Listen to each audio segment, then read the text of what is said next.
Hola, ¿qué tal? Muy buenas noches. Este es un programa previamente grabado. El día de hoy contamos con la fortuna de contar con la presencia de la doctora Carmen Warner Catalá. Este, Hola. el día de hoy lo que vamos a hacer es presentar un poco de este trabajo que lo vamos a transmitir el día 9 de octubre, el sábado 9 de octubre a las 19 horas del año 2020 por el medio del canal de Inquiapsimia y también a través precisamente de nuestro proyecto Energía Entelequia, que es nuestra revista editorial, de la cual nosotros vamos a pedir muchos favores después a Carmen Warner para que trabajemos conjuntamente. Pero el día de hoy nos encontramos precisamente con una invitada muy especial porque ella lo que ha hecho es antecedernos en mucho a lo que nosotros queremos hacer en parte de nuestro proyecto, que es la difusión de la ciencia. Y ella lo ha hecho de una manera espectacular porque además ella tiene una habilidad muy particular. Una psiquiatra que tiene además la habilidad de saber dibujar y de saber difundir y de tener una creatividad muy, muy, muy especial.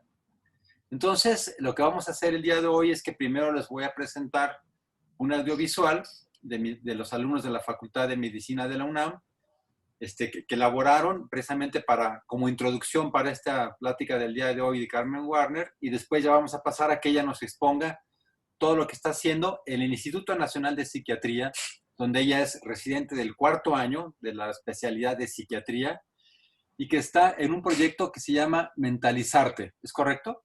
Sí, sí, Mentalizarte. mentalizarte. Que lo está haciendo precisamente en el área de difusión con la doctora Sol Durán del Instituto Nacional de Psiquiatría. Entonces, pasemos a ver primero el audiovisual y luego ya pasamos entonces a que nos exponga Carmen precisamente el trabajo que ha hecho, que es muy interesante.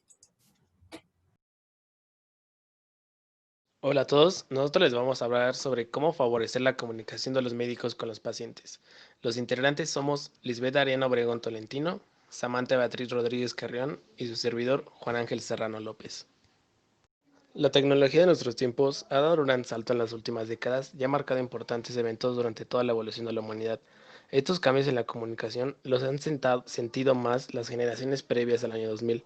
Antes tenían teléfonos enormes que ocupaban casi toda la cabeza del usuario o utilizaban máquinas de escribir donde si te equivocabas en una letra era fatal para tu escrito.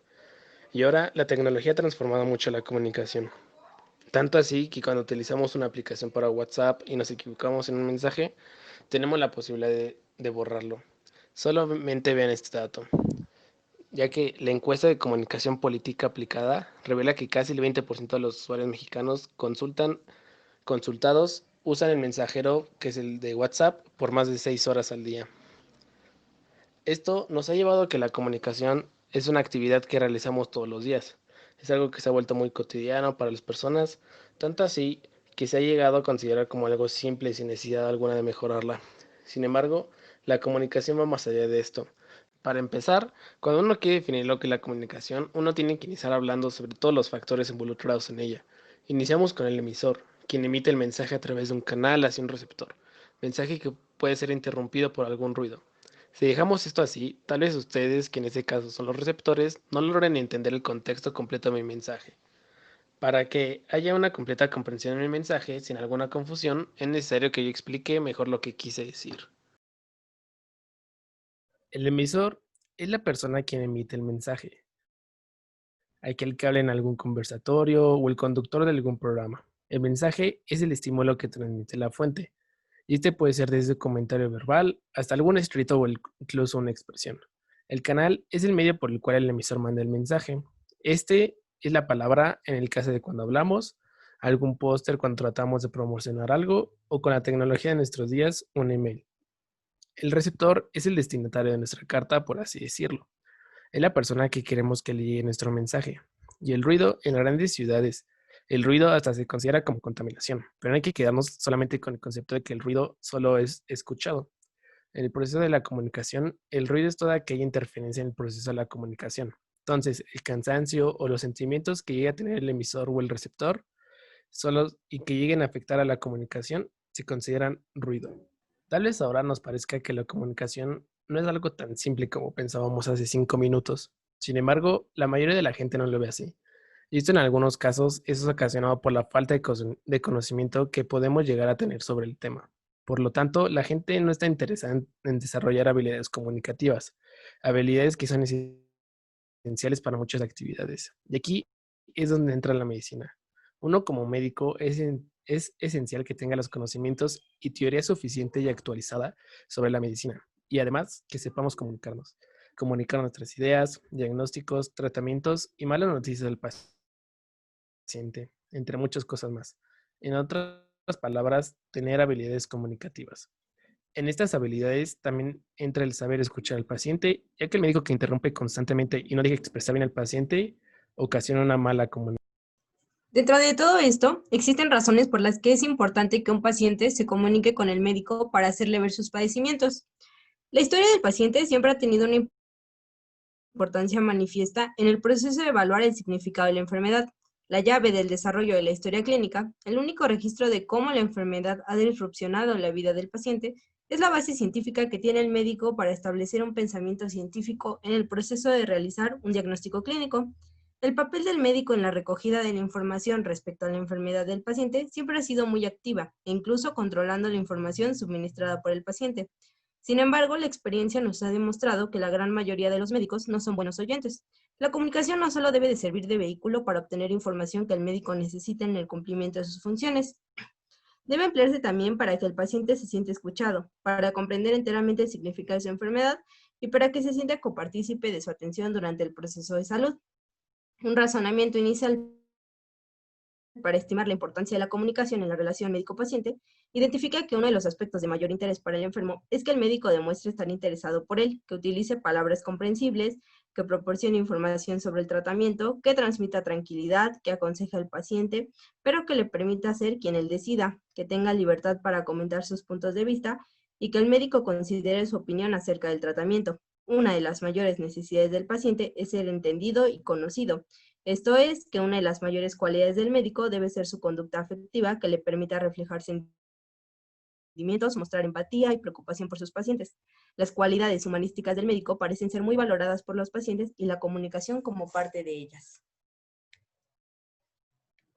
Ahora bien, existen dificultades del médico para transmitir información. Muchos médicos han experimentado alguna vez el sentimiento de no haber sabido transmitir bien el estado de salud de un paciente a unos familiares atribulados por el sufrimiento y la incertidumbre. Es un sentimiento frustrante, porque haciendo las cosas técnicamente bien, el paciente y o la familia no lo percibe de la misma manera. Estas disfunciones en la comunicación erosionan la confianza de las familias y están en el origen de los recelos, incomprensiones, desencuentros, quejas o incluso demandas judiciales que vemos con creciente frecuencia. Superado en las últimas décadas el modelo paternalista proteccionista de la relación médico-paciente, el paciente tiene el derecho reconocido por principios éticos y legales de solicitar al médico que le explique su enfermedad, sus posibilidades de curación, etc., para poder ser copartícipe de las decisiones terapéuticas. Comunicar un diagnóstico es una tarea estresante para los médicos por variadas razones. Una de las más importantes es la creencia generalizada de que el desvelamiento de un diagnóstico sombrío afectará negativamente a la evolución del paciente o a su colaboración con el plan terapéutico.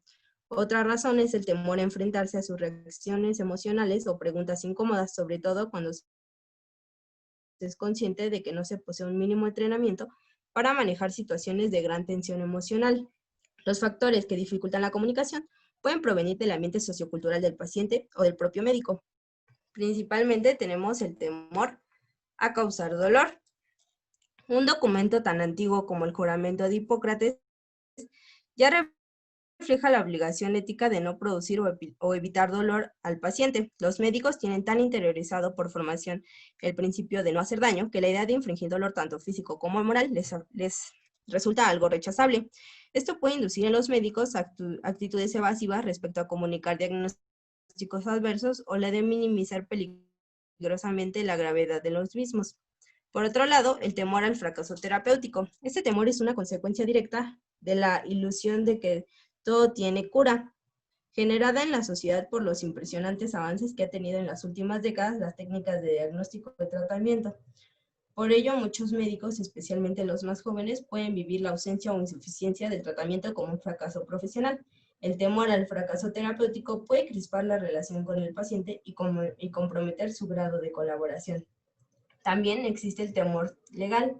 La judicialización de la medicina tiende a generar en la sociedad actual el convencimiento de que todo ciudadano tiene derecho no solo a la asistencia sanitaria, sino también a ser curado, y que cualquier fracaso terapéutico siempre se debe a un error o negligencia, ya sea humana o del sistema, que merece castigo penal y resarcimiento civil. El temor a expresar las propias emociones. Los profesionales de la salud, especialmente los médicos, tienen dificultades para expresar sus propios sentimientos ante los pacientes. Estas trabas provienen de su formación específica. Son entrenados para permanecer en calma, para poder pensar de forma clara y lógica, incluso en las situaciones más urgentes. Así, una mayoría de los médicos consideran cualquier reacción emocional, ya sea enojo, ansiedad excesiva o depresión, como una actuación poco profesional capaz de debilitar nuestra imagen frente al paciente o la familia. Y por último, las limitaciones propias del paciente. En el ámbito médico, la comunicación es fundamental para decodificar, descifrar y percibir el significado de los mensajes de los pacientes, y así poder identificar sus necesidades. Pero la comunicación con personas sordas o ciegas presenta barreras que pueden entorpecer, ya que los órganos de los sentidos están comprometidos. Cuando se le pregunta a un paciente la imagen que tiene de un buen médico, este visualiza una sonrisa en él mismo, que tenga una presencia, interés y atención durante su habla y que, por supuesto, tenga los conocimientos o sabiduría que se requieren para poder tratarlo. Hasta ahora no hay nada que asegure que las acciones y habla que tengan el médico mejoren la comunicación con los pacientes, además de que este es un arte que hay que estar practicando constantemente y hallar la forma de mejorar en ese rubro. Sin duda alguna, lo mejor que puede poner en práctica el médico es la sugerencia de lograr manejar el tema de la asertividad, donde un médico con conducta asertiva es aquel que tiene una comunicación directa, adecuada y franca, que tiene la facilidad para comunicarse con toda clase de personas y no presenta temores con su comportamiento. Cuando un médico es asertivo, no hay margen de error por parte de este, debido a que se siguen 4 actitudes encaminadas, por supuesto, a la práctica de lo que es asertivo. La primera es que el médico ejerza ante su paciente una comunicación verbal y no verbal adecuada, generando confianza y empatía. Lo más importante en la comunicación con el paciente es que éste vea interés por parte del médico, ya sea en la parte no verbal, donde haya un contacto visual, una sonrisa o expresión correspondiente al momento, y que se vea tanto el interés como comprensión durante la charla.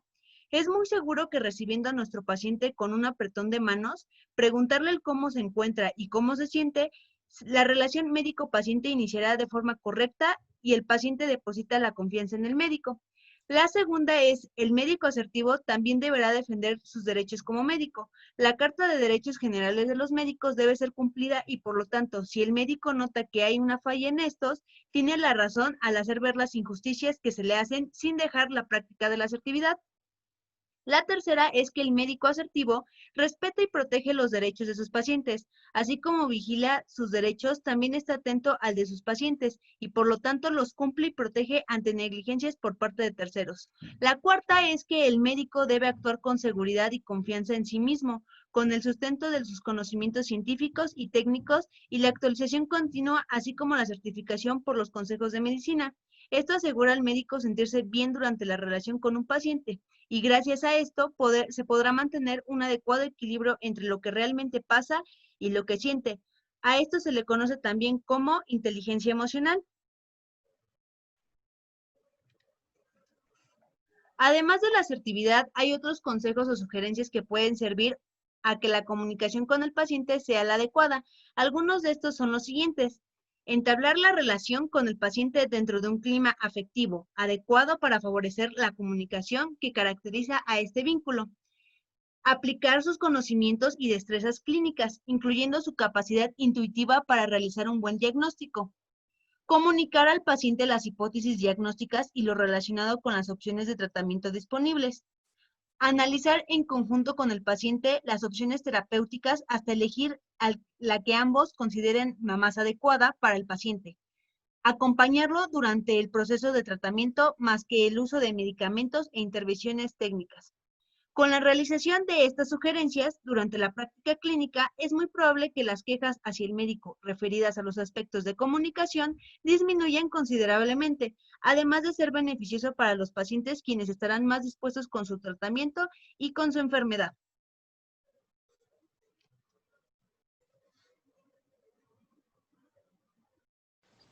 ¿Y por qué es importante que el paciente entienda lo que pasa? El siguiente ejemplo que voy a dar es cómo se puede llegar a sentir un estudiante.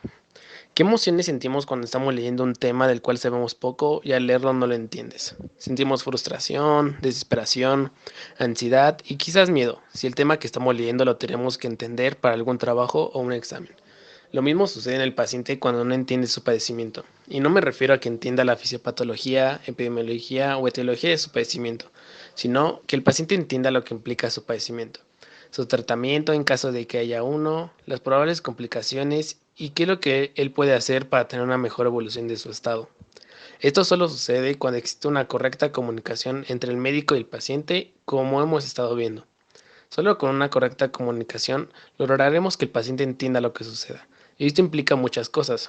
Va desde sus emociones en la consulta y ante su padecimiento, hasta incluso un apego al tratamiento que llegue a ver.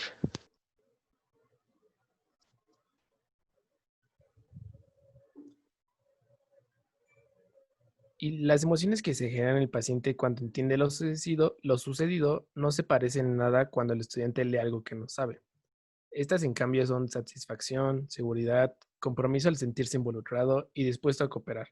Cuando logramos que nuestro paciente se sienta así, después de haber llegado a la consulta con cierto temor, ansiedad, miedo de no saber lo que vaya a pasar o simplemente con certidumbre, podremos decir que hemos logrado un cambio de actitud en él, después de haber realizado una buena comunicación. Cuando el paciente entiende completamente su padecimiento, le da la oportunidad al médico de ofrecer el tratamiento adecuado para su padecimiento. Pero antes de ofrecer el mejor tratamiento disponible, necesitamos algo. Algo que todo médico necesita para realizar algún procedimiento ante el paciente. Y este es el consentimiento informado.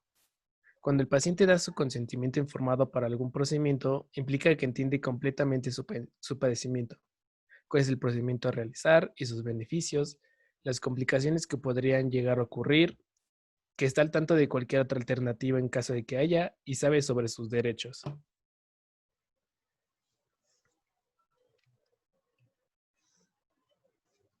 El poder diagnosticar adecuadamente un padecimiento lleva al médico a poder dar el mejor tratamiento, pero aquí no termina la atención médica al paciente. Para que concluya satisfactoriamente, es necesario que el paciente siga correctamente el tratamiento. Sin embargo, se ha demostrado que en los últimos 40 años ha habido un crecimiento exponencial de desapego al tratamiento. Esto es causado por varios motivos, los cuales son las características sociodemográficas del paciente, si la enfermedad es aguda o crónica, el tipo de tratamiento, sus efectos y los aspectos psicosociales del paciente ante su enfermedad. Siendo las características del tratamiento y los aspectos psicosociales los ámbitos en los que el médico puede influir más. Pero, ¿cómo el médico puede llegar a causar un cambio de actitud del paciente ante su tratamiento? Uno de los lugares más vitales para lograr esto es el consultorio, y depende totalmente de la calidad de la comunicación que mantendrá el médico con el paciente. Para lograr la mejor calidad de la comunicación, el médico debe involucrar al paciente en cada decisión, saber cuáles son sus barreras y posibilidades, y con base a esto, adaptar el tratamiento al paciente. Debemos de contestar cada duda que el paciente llegue a tener, y el médico darle razones de la importancia del tratamiento. El médico podrá desarrollar planes de monitoreo del tratamiento y cuando se amerite, felicitar al paciente por seguir el tratamiento. Esto es importante reconocer que estas acciones no son exclusivas de llevarse a cabo en el consultorio, sino también desarrollar estrategias que permitan que el paciente comprenda su enfermedad fuera del ámbito de la consulta, donde muchas veces el paciente se encuentra estresado y eso dificulta que pueda estar en condiciones óptimas para entender su enfermedad. Con todas estas razones y evidencias, el médico no puede ignorarlas. Siempre debe estar seguro de que el paciente no tenga alguna duda sobre su padecimiento. Siempre hay que hacer énfasis en interesarnos y preguntarle, ¿hay algo que debamos repasar? ¿O tiene alguna duda o preocupación con respecto a esto? Cuando el paciente entiende su estado, logramos una mejor atención médica.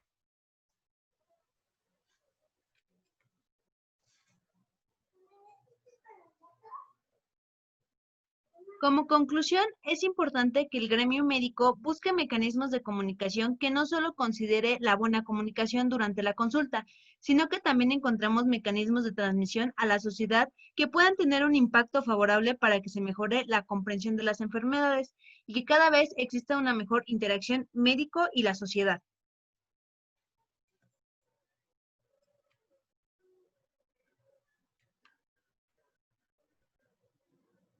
Estas son nuestras referencias y muchas gracias por su atención. Bueno, pues después de esta extensa ya introducción que nos hicieron el favor de hacer los alumnos de la Facultad de Medicina en la materia de comunicación, precisamente comunicación y la relación médico-paciente, que son Lisbeth Ariana Obregón Tolentino, Samantha Beatriz Rodríguez Carreón y Juan Ángel Serrano López. Después de esto, que ellos se concentraron un poquito más en los problemas de comunicación del médico con el paciente en el periodo de la consulta. Ahora, afortunadamente, pues ya tenemos esta otra manera de comunicación que precisamente Carmen Warner ha desarrollado en este último año, ¿no? Que ha estado trabajando intensamente mientras también hace su residencia en la facultad, en la Instituto Nacional de Psiquiatría Ramón de la Fuente Muñiz. Vamos a ver un poco lo que ella ha elaborado precisamente en el instituto, con el propósito de que los pacientes no solamente puedan mejorar, como lo decían aquí los alumnos, la comunicación con su médico dentro del consultorio, sino que el paciente pueda recibir la información y tener una buena comunicación de lo que le está pasando a través de otras estrategias. Y Carmen Warner lo ha hecho de una forma muy interesante. Entonces, Carmen, por favor, ahora sí que el micrófono es tuyo. Por favor, ilústranos y cuéntanos todo lo que has hecho. Bueno, pues yo les quiero platicar sobre el proyecto Mentalizarte, que surgió en el 2019, más o menos a principios de 2019, en el Instituto Nacional de Psiquiatría. Fue cuando yo estaba en el R2 de Psiquiatría, en el segundo año de residencia, que empecé a utilizar algunos dibujos hechos en papel bond, en media cuartilla de papel, para explicar a los pacientes cuáles eran los principales síntomas de los trastornos mentales que tenían. Entonces, si se trataba de un trastorno de ansiedad generalizada, pues mostraba los dibujos de trastorno de ansiedad generalizada. Y si trataba de depresión, pues mostraba los criterios para depresión, pero acompañado con gráficos y contexto muy escaso y muy fácil. O sea, la idea es traducir de la manera más sencilla la terminología médica y particularmente la terminología psiquiátrica, que a veces puede ser un poco complicada o que no es necesariamente lo que se utiliza más en la comunicación coloquial. Y bueno, pues les quería compartir una presentación de cómo surgió este proyecto cuando yo estaba en el servicio social de medicina general, todavía no estaba en la residencia. Y pues yo me fui a una comunidad indígena en Chiapas que se llama Chalchihuitán, que está en los altos de Chiapas. Esta era la comunidad, este es el hospital comunitario en donde yo estuve, y pues en esa comunidad la población habla tzotzil. Había pocas personas que hablaban español o que manejaban un español suficientemente técnico como para poderme desenvolver en la consulta yo sola. Entonces muchas veces necesitaba traducción de los enfermeros o de los pasantes de enfermería que eran bilingües, y eso me ayudó mucho. Entonces, como proyecto de mejora, porque nos pedían un proyecto de mejora en el servicio social, yo decidí que iba a ser un cuaderno para colorear para los niños de la comunidad, con las palabras más importantes y las palabras principales de la consulta en español y en tzotzil. Entonces, pues me puse a dibujar, porque me gusta mucho dibujar caricaturas desde chica, y pues hice estos cuadernillos para colorear en la comunidad. Y pues tuvo bastante impacto. Los chicos ni siquiera venían a la consulta, solo venían a que yo les diera hojas para colorear y crayones. Y pues fue una experiencia bastante bonita. Aquí tengo algunas fotos de cómo ellos coloreaban sus hojas de papel con temas de salud pública, lavado de manos, higiene personal, deshidratación, alimentación adecuada, pues los temas por los que llegaban a la consulta principalmente.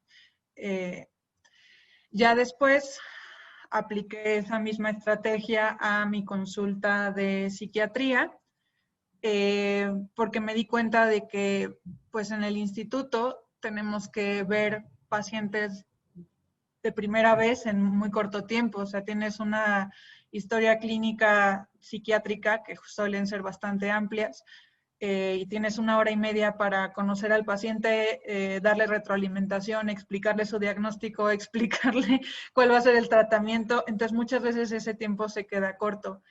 Y utilizaba estas medias hojas carta con apoyo de imágenes y de dibujos para explicarle al paciente cuáles eran los síntomas y les preguntaba si se sentían identificados con el contenido de la hoja carta. Ya después, gracias a la tecnología, como mencionaban los chicos en la presentación, pues cambié a dibujar del papel a la tablet.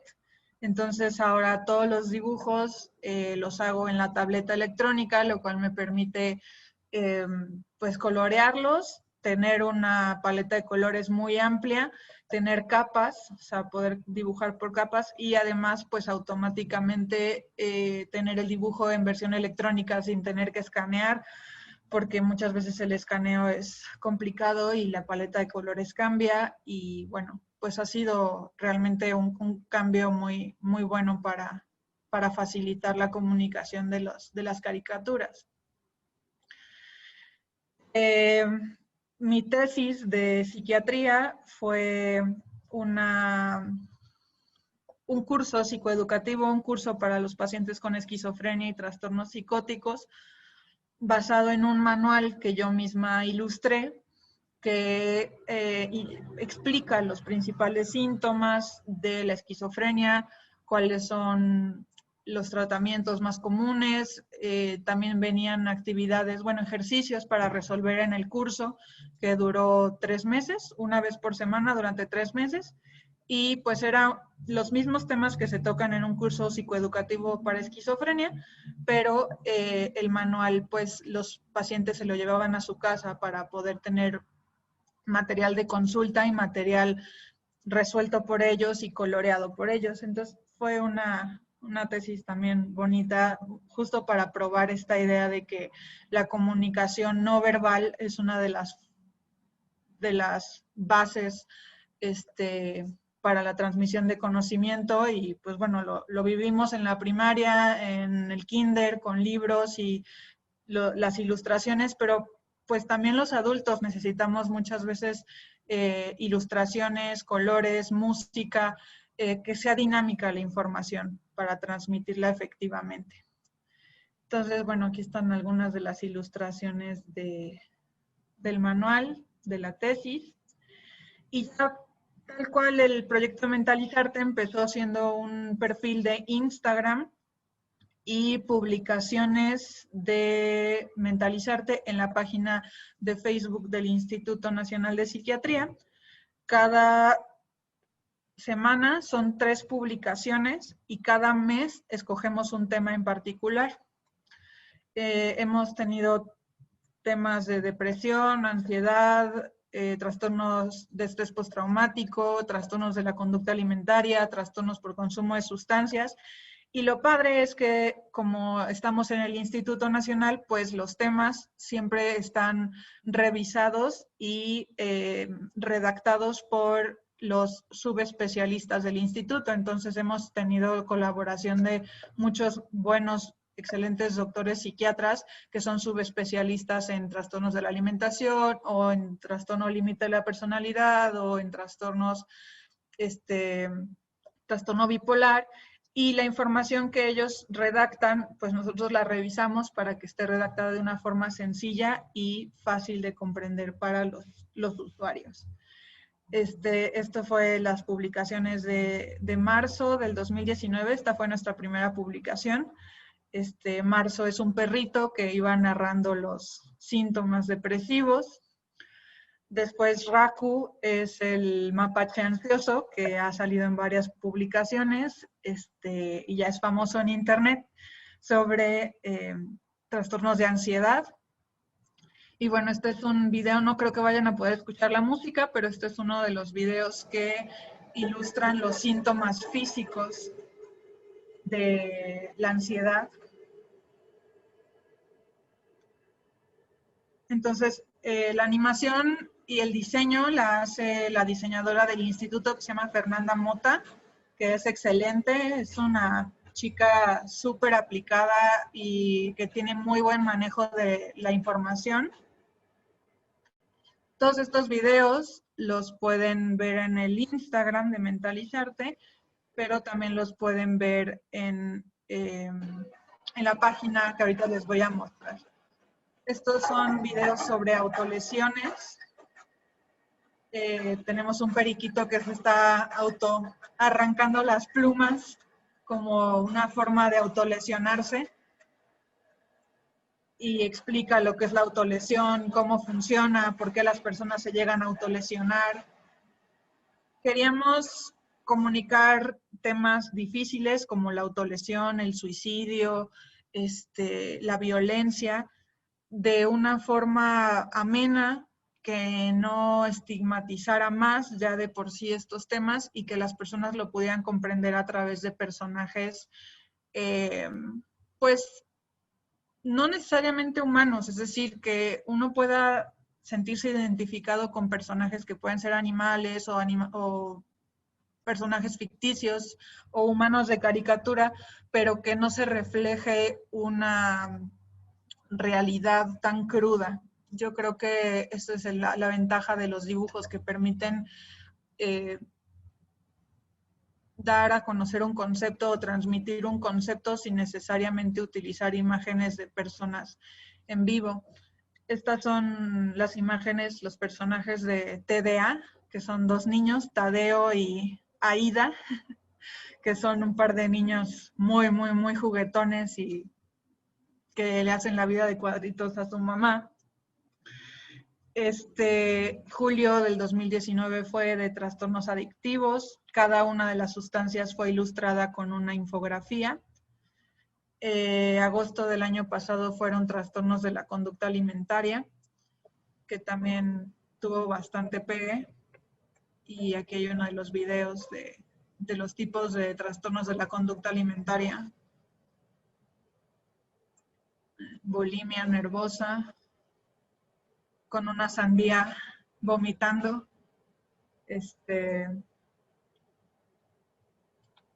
Luego, trastorno por atracón, que es bastante común y no hay mucha información al respecto. Y bueno, el más famoso, que es anorexia. Queríamos transmitir este tipo de información de una manera diferente, que no fuera siempre el video ese que ya todos tenemos, hasta la coronilla de la niña que está gordita y se ve en el espejo, pero se ve, o sea, ella se percibe a sí misma gordita, pero realmente está en los huesos, ¿no? Y es un video que ya lo hemos visto tanto que como que nos harta, o sea, dejamos de poner atención realmente a los criterios, a los datos de alarma, a cuáles son las situaciones en las que uno tiene que estar atento. O sea, no tienes que estar hasta en los huesos para poder darte cuenta que tienes un trastorno de la conducta alimentaria y pedir ayuda.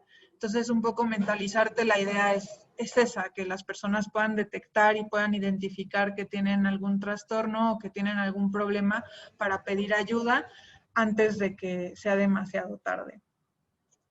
Aquí hay otras ilustraciones de trastornos de la conducta alimentaria, cuál es la población de riesgo, ¿no? Estrellas, personas que se dedican a la cuestión mediática, deportistas, fisicoculturistas. Y bueno, pues esta es una pequeña presentación. Quisiera no tardarme mucho más para compartirles la pantalla de lo que es la página ya de Mentalizarte, que es una colaboración entre el Instituto Nacional de Psiquiatría con financiamiento de Psicofarma. Ellos nos ayudaron con el dominio, pero realmente toda la información es del instituto. El diseño es de Fernanda Mota y bueno, los dibujos son míos. Entonces, pues tenemos información sobre salud mental en COVID, ¿no? entras a la página www.mentalizarte.com y encuentras pues todas las publicaciones que se han hecho hasta el momento en orden por temas. Hemos tenido bastante impacto, bastante alcance. Estas publicaciones que están en pantalla sobre salud mental en COVID llegaron a tener un alcance de hasta 738.972 personas. O sea, bastante, 700,000 personas prácticamente que han alcanzado a tener contacto con estas publicaciones. Y, por ejemplo, este video de Raku y la pandemia, que es Raku el mapache con Teddy el osito, que son compañeros. En este video yo hice la voz y mi novio también me apoyó con la voz de Teddy. Entonces, realmente ha sido un trabajo multidisciplinario, muy diverso. He tenido que recurrir a todo lo que se me ocurre, pedir ayuda a mis papás para que me den ideas de los personajes que va a ser cada mes. Y bueno, pues en Instagram, les voy a mostrar la página de Instagram. Tenemos 16,600 seguidores. Aquí están todas las publicaciones. Estas son las de prevención de suicidio de este mes, con un personaje que se llama Huesitos, que es un alebrije. Entonces, Carmen, aquí está. Carmen, Sí. creo que no se está viendo, ¿eh? No, se quedó en la... Ah, no. Ah, a ver. Se quedó con las imágenes de tu presentación en PowerPoint. Ah, no lo están viendo. Sí, Ah, no. a ver. ¿Cómo puedo...? A ver, perdón, ¿eh? Sí, Voy no, a al contrario. compartir la pantalla de... Este es Huesitos. Sí, ¿Ya lo ve? Ahora sí ya estamos. Ahora sí ya cambió de pantalla. Ah, muy bien. Este es Huesitos. Este es el alebrije Huesitos de prevención de suicidio. Aquí lo pueden ver en Instagram. Estas son todas las publicaciones de septiembre de este año, porque el 10 de septiembre fue el Día Mundial de la Prevención de Suicidio. Agosto fue demencias. Este es el video que les comentaba de Raku y Teddy sobre la pandemia, que ha tenido bastante alcance. Ha tenido, bueno, en Instagram solamente 1,231 reproducciones, y es en el que yo hice la voz y mi novio hizo la voz de Raku. Yo hice la voz de Teddy y él hizo la voz de Raku. Esta es la Mentalizarte, esta es la página oficial, www.mentalizarte, y aquí pueden ver todos los temas desplegados: ansiedad con Raku, prevención de suicidio con Huesitos, deterioro cognitivo y demencias, consumo de sustancias, trastorno bipolar, trastorno autista. Bueno, hay muchísimos temas, ¿no? Realmente ha sido bastante trabajo, pero lo padre es que hemos logrado una forma de comunicar temas difíciles de psiquiatría, que muchas veces las personas los pueden sentir como fríos, o cuando buscas en internet información sobre esto te topas con muchísima información, con texto muy técnico, muy prolongado, o a veces incluso pues información escrita por personas que no son psiquiatras, y que pues la ventaja es que toda esta información que se publica en Mentalizarte pues está revisada y está, digamos, con evidencia científica. Todos los artículos que utilizamos para las publicaciones se publican en la información de la publicación. Y pues bueno, como son muchísimos temas en psiquiatría, pues son 3 a la semana, son 3 dibujos nuevos a la semana, y pues cada mes es un tema diferente, ¿no? Por ejemplo, esta publicación de septiembre de los acompañantes de la conducta suicida tuvo bastante alcance en el Facebook del instituto. Este es el perfil de Facebook del instituto, que se llama Psiquiatría INPRFM. se compartió 1,300 veces y pues te da información sobre cuáles son los principales acompañantes de la conducta suicida: sufrimiento, depresión, ansiedad, desesperanza, estrés. Y cada una de estos está ilustrada o protagonizado por un alebrije diferente, ¿no? Entonces cada alebrije es un personaje nuevo, un personaje colorido, un personaje, pues que no, o sea, que no tiene que ser una persona sufriendo, no tiene que ser la fotografía de alguien cortándose o de alguien haciendo alguna conducta suicida, pero se entiende. Y la idea es que las personas puedan acercarse sin miedo, acercarse sin estigma a la psiquiatría y puedan conocer más sobre sobre este problema de salud pública. O sea, en realidad las enfermedades mentales, sobre todo depresión, ansiedad, fobias y bueno, trastornos secundarios a violencia, trastornos de estrés postraumático, son muy importantes y las personas debemos saber más. Oye, Carmen, por ejemplo, ahorita que estamos en la pandemia y que se ha hablado tanto sobre el incremento de los problemas de sueño, tal vez sería muy útil, por ejemplo, si nos enseñas ahí los trastornos del sueño, así Sí, claro. para que nos expliques cómo lo hiciste, qué pretendes decir con cada uno de tus láminas. Creo que sería muy útil, porque aparte es algo tan actual. Claro, pues los temas de insomnio y trastornos del sueño los ilustramos con Raku, el mapache, y son videos que Fernanda Mota hizo el diseño y la animación. Entonces viene qué son los trastornos del sueño, cuáles son los tratamientos, los diferentes trastornos del sueño, ¿no? Síndrome de piernas inquietas, narcolepsia, insomnio, y cuáles son los posibles diagnósticos. Y toda la información la redactó el doctor Genchi, que es un experto en la clínica de sueño del Instituto Nacional de Psiquiatría. Él nos apoyó con la información basada en evidencia. Como les comentaba, toda la información que se publica, nosotros la revisamos, la doctora Sol Durán y yo la revisamos para que sea accesible, porque muchas veces los médicos pensamos o tenemos la idea de que los pacientes nos van a entender en nuestro lenguaje médico, pero lo que realmente necesitamos es aprender nosotros a traducir y a volver la información más accesible para quienes no estudiaron medicina y para quienes necesitan entender su padecimiento. Y bueno, como mencionaban los chicos, esto se da principalmente en el consultorio, pero también fuera del consultorio, ¿no? O sea, la información médica tiene que ser accesible y adecuada y basada en evidencia, sin importar en qué lugar estemos. Y yo creo que mientras haya páginas así accesibles, fáciles de recordar, con colores, que muestren los padecimientos de forma amena, pues los pacientes se van a dirigir más hacia ese tipo de páginas, a ese tipo de plataformas, en lugar de buscar la información en lugares que no está bien. Entonces aquí podemos ver el video de Teddy.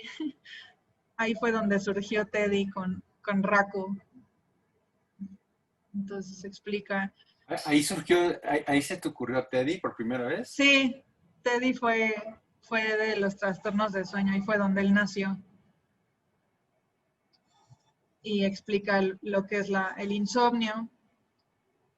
Y hasta una tercera parte de la población mexicana sufre de insomnio. Y bueno, también explica lo que es un electroencefalograma, la polisomnografía. Aquí está, de polisomnografía. Aquí son donde sale Teddy explicando lo que es un estudio de polisomnografía para detectar trastornos del sueño. Aquí está Raku con todos los electrodos pegados y Teddy explicando cómo son las ondas de descarga cerebral en un electroencefalograma.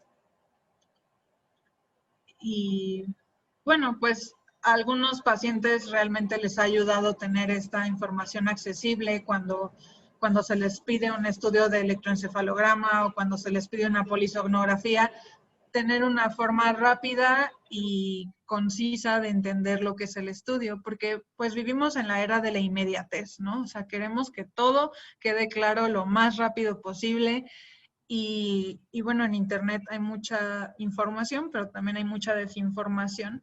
Entonces, aprovechar las herramientas que nos da la tecnología para que esto sea lo más claro y accesible posible y que las personas que están buscando esta información pues se dirijan a plataformas serias, a plataformas basadas en evidencia y pues particularmente de un instituto nacional. Este tema fue importante, el de diversidad sexual y salud mental, que explica sobre las diferencias entre personas trans, entre personas homosexuales, entre personas bisexuales, cuáles son las minorías sexuales. Y bueno, el 28 de junio fue el día Pride, ¿no? Celebramos, justo por eso ese mes se escogió.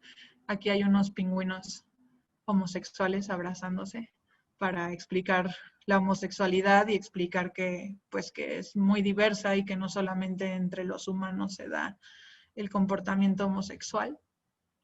Estas publicaciones nos hizo favor el doctor Jeremy Cruz, que es sexólogo, psiquiatra y sexólogo, para la información. Entonces, bueno, pues la página es muy diversa, tiene prácticamente todos los temas, y cada personaje es diferente. Y el próximo mes va a ser TOC, octubre, va a ser TOC, así que esperen a un gato con TOC, que se va a llamar Gatoc. Y va a tener sus publicaciones. Todas las pueden ver en el Instagram, que es mentalizarte_INPRFM, en orden cronológico. Ahí salen todas las infografías, todos los videos. Y bueno, pues ha sido una experiencia muy, muy enriquecedora. La verdad es que yo he aprendido mucho haciendo esto. No solamente he mejorado mucho mi técnica de dibujo, pero también he tenido que aprender a investigar los temas, a ponerlos de una manera accesible, buscar artículos y referencias pertinentes, actualizadas.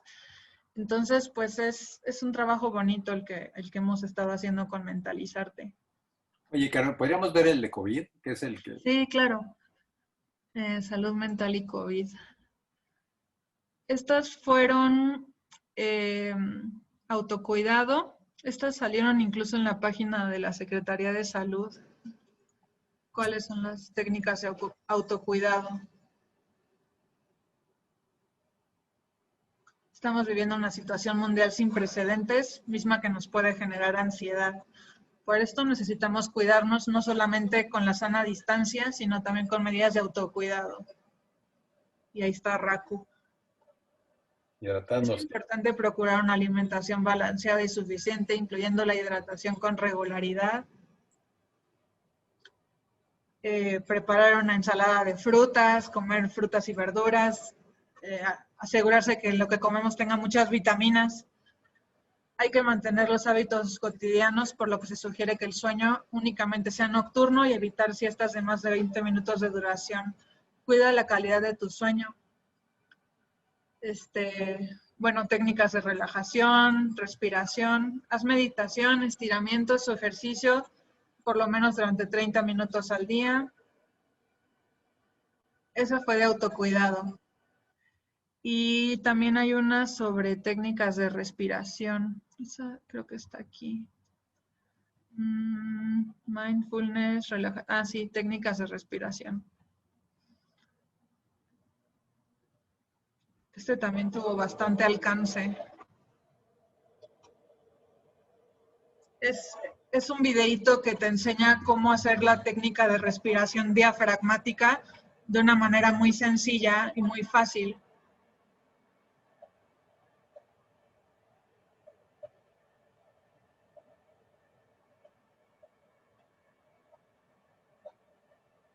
Por ejemplo, este de técnicas de respiración tuvo un alcance de 281,103 personas en Facebook nada más.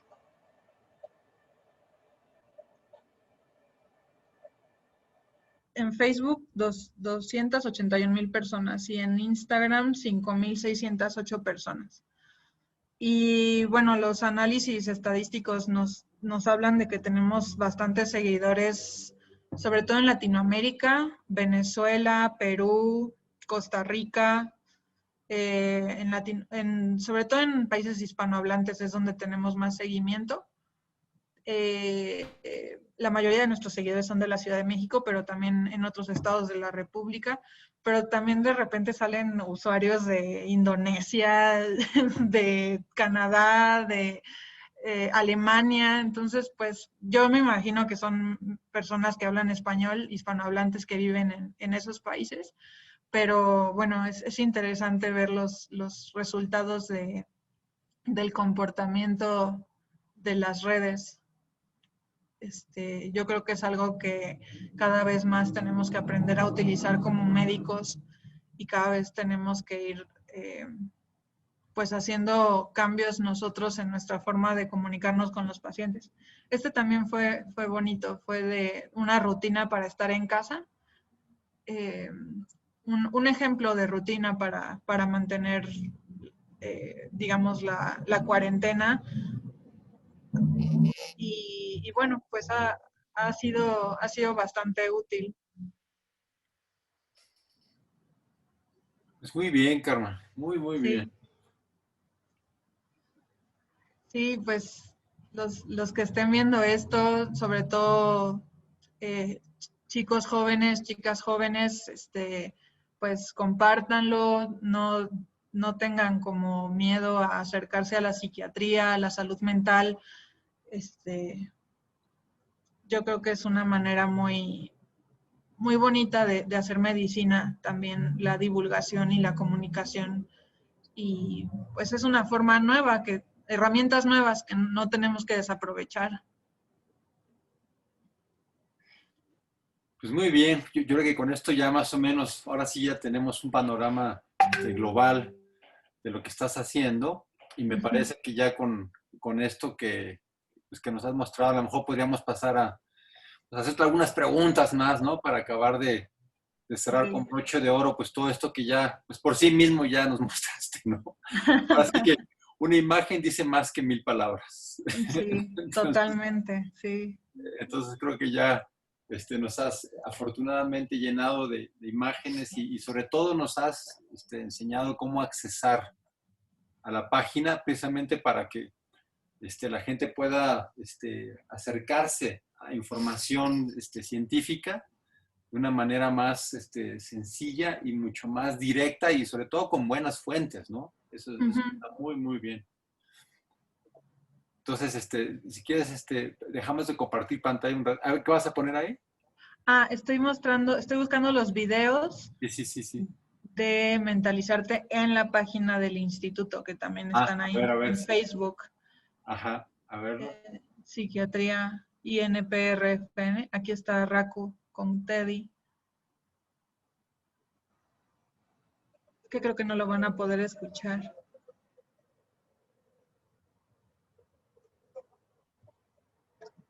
Pues bueno, lo pueden accesar en videos, Psiquiatría en INPRFN, y aquí están, los videos se van repitiendo. Aquí hay otro, medidas de higiene de sueño, junto con todas las conferencias y todos los avisos que se van dando en el instituto. También hay videos sobre relajación muscular, en fin. También lo hicimos para el cuidado del personal de salud. Ajá, a ver. Fue de la Secretaría de Salud. A ver si se puede escuchar. No sé si puedo hacer que se escuche. No, ¿verdad? Se oye, no se oye bien, pero... No. Pero ahora sí que con tus imágenes, aunque no se escuche, está muy bien.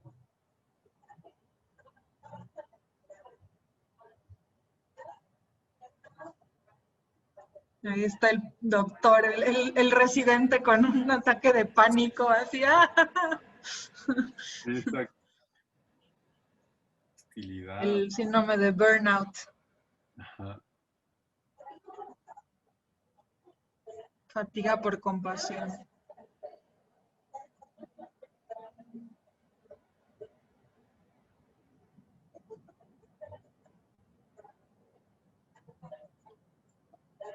Está interesantísimo porque aún sin escucharse el audio, nada más viendo las imágenes con, Sí, pues el escrito, se capta perfecto la idea. sí, para las personas que estamos pues tratando con pacientes, digo, en psiquiatría pues no tenemos que tener tanto contacto físico, pero para los que están en urgencias, en hospitales públicos, digamos, en donde están las personas con COVID, pues el síndrome de burnout y de desgaste emocional puede ser importantísimo.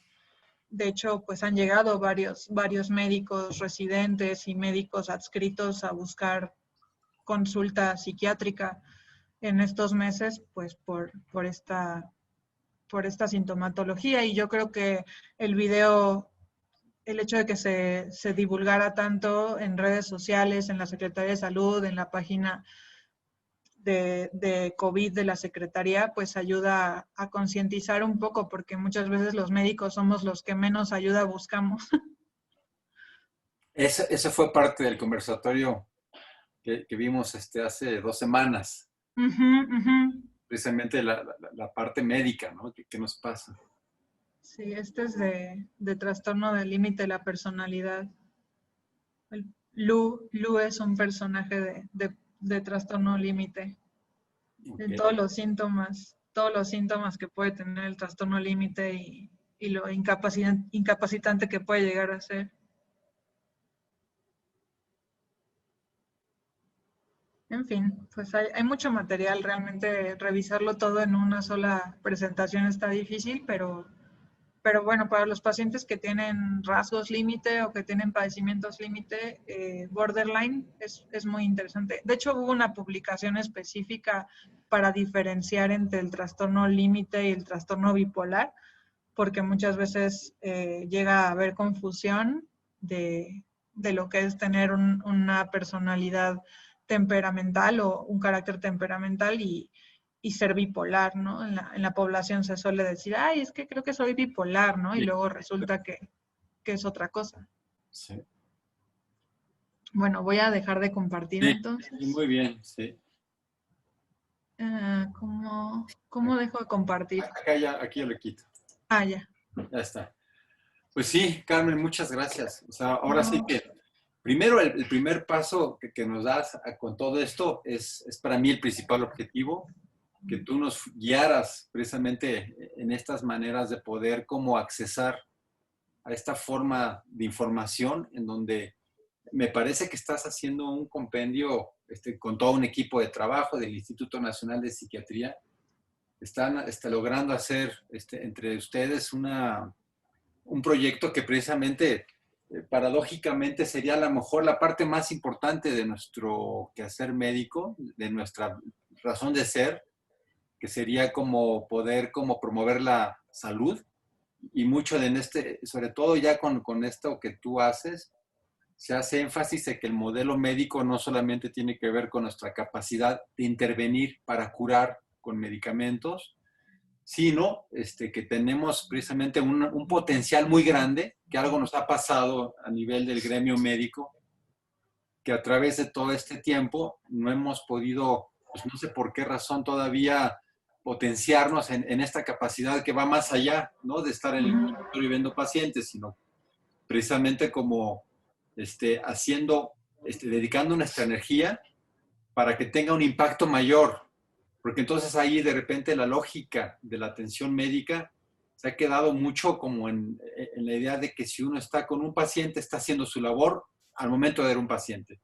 Pero nos hemos olvidado del potencial enorme que tenemos de impactar en la salud poblacional mediante otros recursos que no sean precisamente la de estar sentados en un consultorio recibiendo pacientes, ¿no? sino a Ujú. través de otras estrategias. En el caso de la epidemiología, pues a través de estrategias matemáticas, de predicción, geográficas, que nos permitan ver qué pasa, pero a través de la difusión, de que llegue el mensaje a los pacientes, pues todo esto que tú estás haciendo en este proyecto, pues nos da para empezar a tener estos alcances que tú ya estás teniendo. Ujú. Y digamos, toda esta cantidad de reproducciones, alcances, seguimientos, pues nos habla de cómo sí está llegando, ¿no? a la población.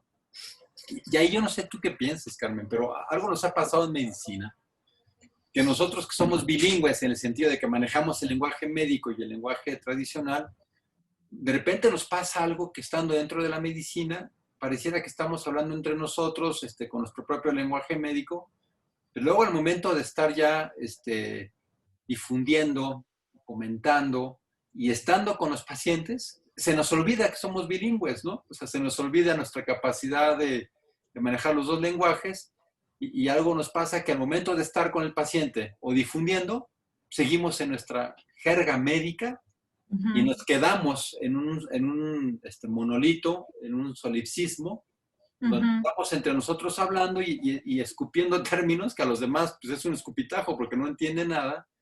Se nos olvida que hay que traducirlo, ¿no? Entonces, algo nos ha Claro. pasado ahí. No sé tú qué piensas. ¿Qué nos ha pasado en el gremio médico, Carmen? Que somos bilingües y parece que no. No. Seguimos hablando nuestro idioma y se nos olvida Pues que está fuera. yo creo que tiene que ver con varios fenómenos que, que coinciden, ¿no? Es algo multifactorial, pero pues en parte creo que tiene que ver como con una situación de idea de pues de yo pertenezco a un cierto grupo de personas que hablan un cierto lenguaje y eso me hace sentir con una identidad como médico, ¿no? Y yo pertenezco a este grupo de gente que tiene una forma de hablar particular, que entienden conceptos que el resto de la población no necesariamente tiene que entender porque no estudiaron medicina.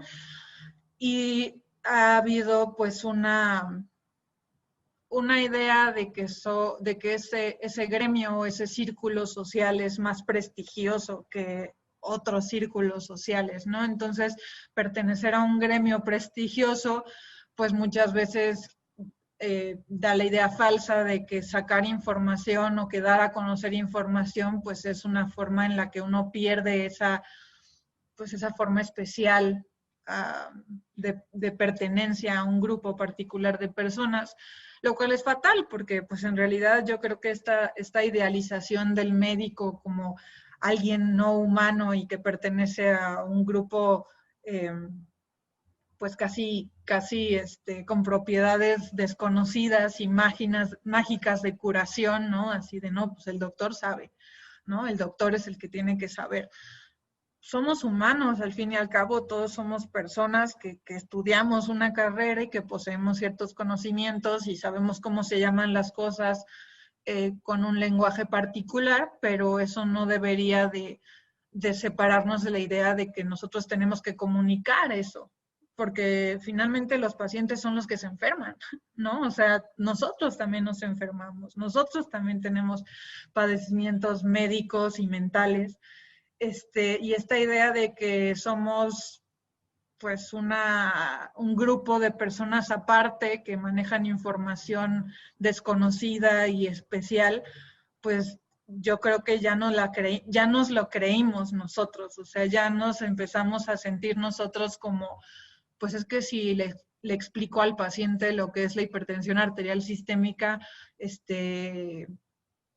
él va a poseer información que va a hacer que se confunda o a lo mejor no posee los conocimientos suficientes para entender qué está pasando, ¿no? A lo mejor se va a confundir, entonces mejor yo me quedo con la sabiduría y solo le digo al paciente que si se toma la medicina, va a estar bien. Y otro de los factores que ha contribuido mucho a que los pacientes exijan que se les explique las cosas, pues es el cambio de paradigma de que el doctor es el que te explica, tú te callas y te tomas la medicina y ya, ¿no? O sea, ahora los pacientes pues investigan, tienen acceso a la información, tienen Google, ¿no? Y si uno les dice, no, pues yo creo que tienes un melanoma, pues lo primero que van a hacer saliendo del consultorio es cliquear melanoma en Google y van a ver que tiene un chorro de síntomas y que la persona se puede morir de eso, ¿no? Y se van a preocupar y se van a angustiar. Es decir, nosotros tenemos una responsabilidad para clarificar toda esa información que está por ahí volando, para traducirla a una forma más accesible, comprensible y sobre todo adaptada a lo que el paciente necesita saber, ese caso específico necesita saber, ¿no? Okay. Oye, y fíjate que a mí, ahora que te planteaba primero esto desde el bilingüismo, ahora que a ti te veo que eres tú trilingüe, porque además tú hablas la medicina, hablas lo normal, y aparte tienes esta creatividad artística, se me ocurría también plantearte otra situación porque me interesaba mucho saber tu opinión. O sea, de alguna manera, cada gremio tiene su propia deformación profesional, ¿no? Esto que llamamos de formación profesional. Cierta forma de ser de los abogados, cierta forma de ser de los médicos, cierta forma de ser de los diseñadores, etcétera, etcétera, ¿no? Cada gremio tiene en sí sus propias formas de establecerse, ¿no? Y ya desde una perspectiva pues, más científica, esto que tiene que ver con las diferentes teorías del conocimiento,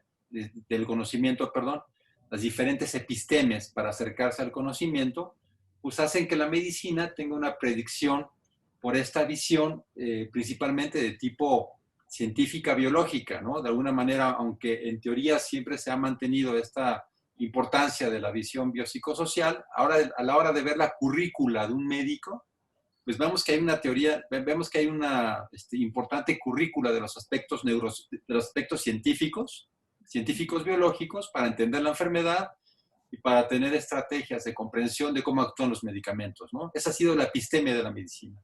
Uh-huh. Y luego, digamos que cuando un grupo se forma de esa manera, esto que ha llamado Gastón Bachelard el obstáculo epistemológico, se tiene dificultad de brincar a otra forma de conocimiento y de tener otra manera de entender las cosas que sea de lo que tú como te has formado, ¿no?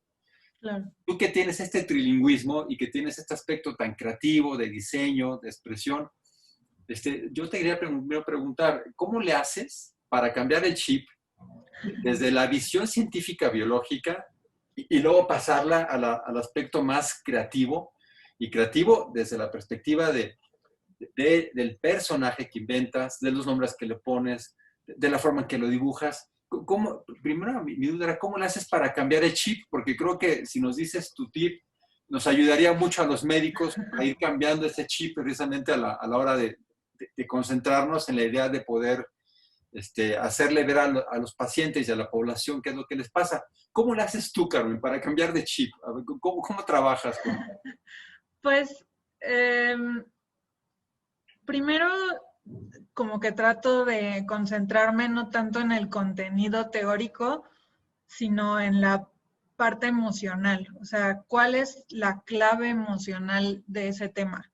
Okay. Por ejemplo, suicidio, ¿no? Entonces me concentro en qué es lo que está en el pensamiento común y en el sentimiento, en las emociones que tienen que ver con suicidio, ¿no? Entonces yo pienso en miedo, pienso en pues algo, bueno, con muerte, ¿no? Pienso en estrés, en cadáveres, ¿no? Entonces digo, bueno, voy a tratar de hacer un personaje que conjunte todo eso, pero de una manera paródica o de una manera cómica, ¿no? Entonces, ¿cómo puedo burlarme yo misma de la muerte, del miedo, pues, por ejemplo, el Día de Muertos, ¿no? El Día de Muertos es una manera sincrética, natural de hablar de la muerte y de respetar a la muerte a través de imágenes y símbolos. Entonces digo, bueno, pues voy a hacer un alebrije, ¿no? Porque en la idea, digamos, cultural prehispánica de que el alebrije es el que son los que están en el más allá, ¿no? Y que son animales míticos que te cuidan o que de alguna manera están acompañándote. Y toda esta como idea también combinada con el Halloween, con el Día de Muertos, huesitos, calabazas, colores morado, naranja, verde, ¿no? Entonces, no me concentro tanto en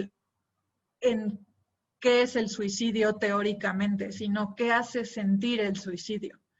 Y entonces a partir de qué hace sentir o qué es lo que yo siento, puedo crear un personaje, puedo dibujarlo. Pero si yo me concentro en cómo voy a dibujar la estadística o cómo voy a dibujar el porcentaje o la tasa de mortalidad, pues no, o sea, justamente creo que el chiste es enfocarse en lo que no es tan científico, en lo que no es tan evidencia científica, para poder ilustrarlo. O sea, tenemos que, no es cambiar el chip, sino simplemente abordar el tema desde una perspectiva más emotiva, más emocional.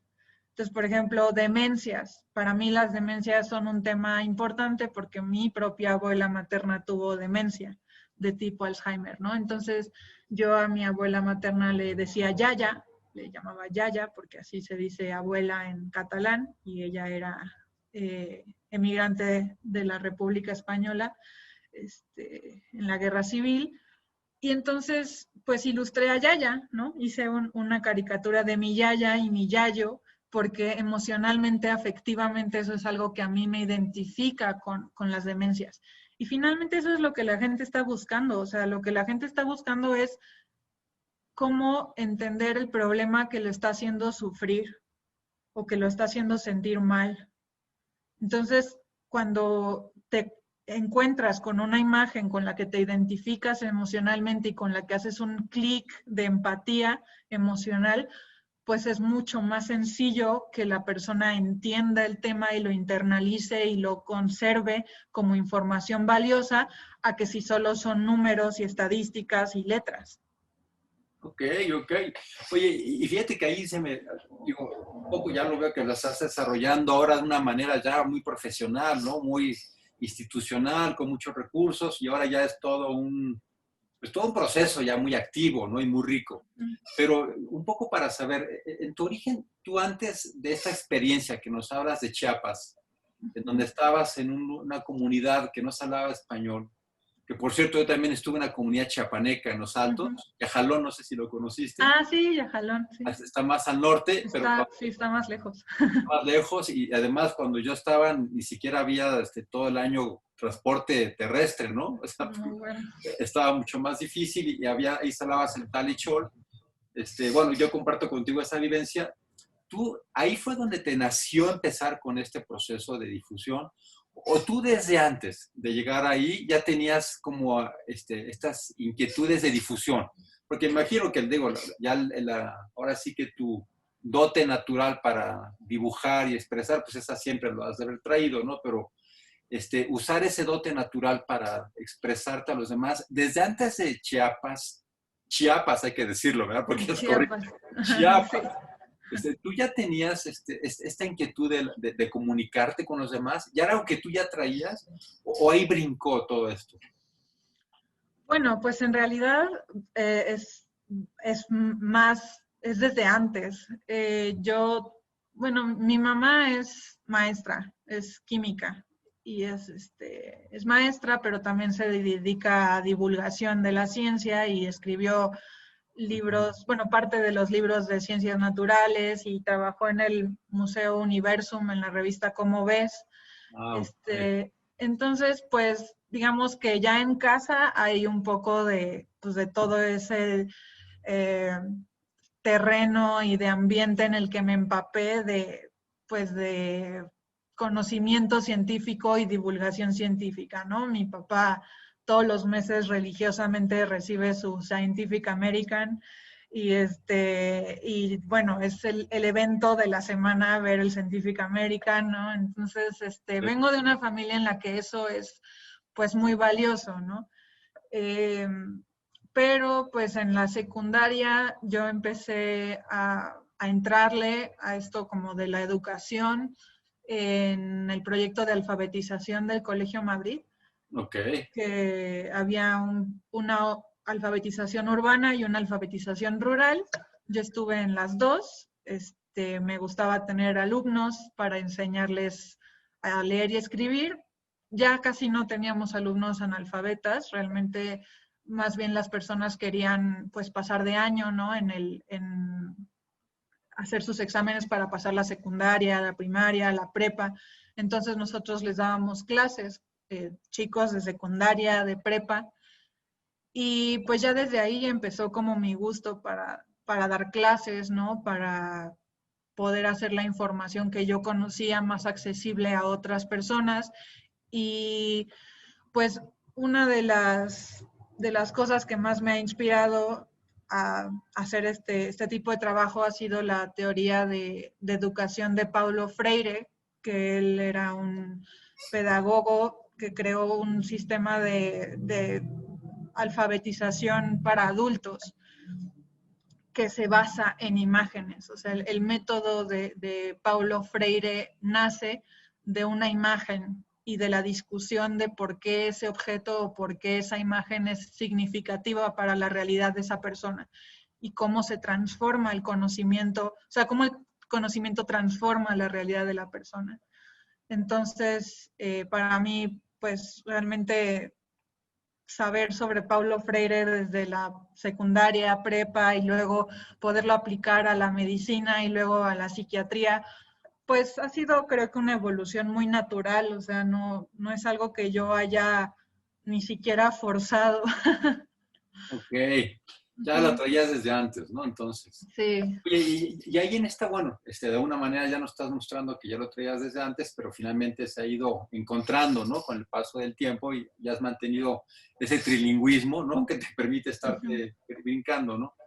Pero ahí, en ese sentido, ¿qué pensarías que podría pasar en la medicina o qué podríamos hacer en la medicina para que no nos pasara este sesgo epistemológico, ¿no? Donde de repente encontramos, bueno, yo doy clase en la Facultad de Medicina hace ya más de ya casi 30 años, ¿no? Y cuando uno ve a los jóvenes que llegan y que tienen una mente muy abierta y con muchas posibilidades de comprensión, uno va viendo que conforme pasan los años, esa mente amplia empieza cada vez más como... Cuadrado.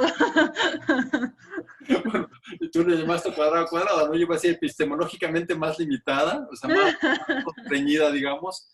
Y luego ya entonces pasa el tiempo y ya no nos, es tan fácil salirnos de ahí, ¿no? Y ya no vemos más allá y inclusive lo que haces se ve tan lejano cuando pasan los años que ya el médico más, con más años, como que ni lo tiene en su chip, ¿no? Pensar cómo puede hacer esta difusión.